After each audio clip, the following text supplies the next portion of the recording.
And I want to introduce Peggy, Oh, who's going to thanks. be talking about engaging and re-engaging board members. And I know for me, this is something really near and dear to my heart. When I started the Community Foundation, we had mostly founding board members, and our board has now maybe like half transitioned into new board members and founding board members. And so it's just a constant opportunity for me to learn and grow in this area, and Peggy is absolutely the expert. So my number one tip for you all to re-engage and engage the board is to connect with their passion. I hope all of you, when you do recruit board members, it's the most important element when you recruit a board member is to find someone who shares your passion for the organization. But somebody said they start out up here and then they go down. That happens. So you have to give them a chance to remember that. And so it's really easy. You could go through a whole exercise, have people practice their exercise, their elevator speech, think about 3 talking points, and then they'll be trying to tell someone about your organization and they'll probably like forget. And what was that other thing? You want them to speak from the heart. You want them all to be ambassadors for you. So periodically, you can just start a board meeting, and it doesn't take a lot of time. Tell people to think about why they really care about the organization, why they personally care. Not necessarily the facts and figures, but just more that emotional piece that's within them. And you could go round robin around the whole room. Most people don't have that much time. So you just tell everybody, okay, find somebody that you're just getting to know on the board. All of you have board members coming and going probably to a certain extent, and share that with that one person. If we did that right now, if we had more time, the energy in this room would go, whoo. It would be unbelievable if you all shared your passion in that way.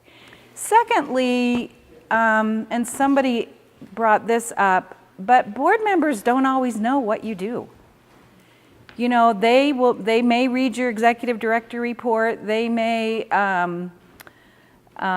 see the brochures, but what you really do is about people, right?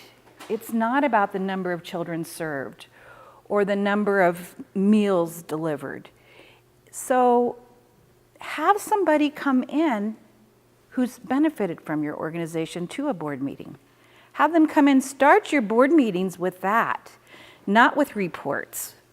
Really have somebody come in, and we would do this all the time with Big Brothers, Big Sisters, and it was so easy, it was so great, because you would have a big and a little or a parent of a child come in and say what the program has done for them.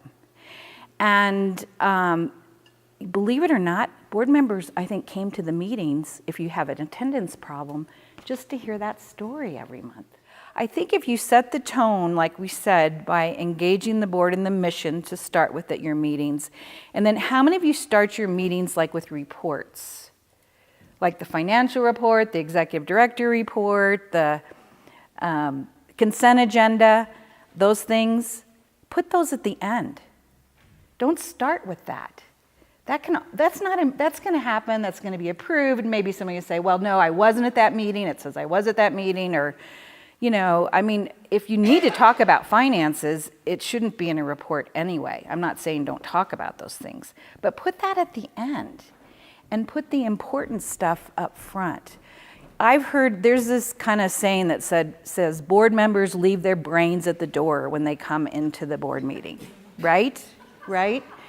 And you know, I think some of us who have been working with nonprofits for decades now think, who set this up? This is the weirdest structure.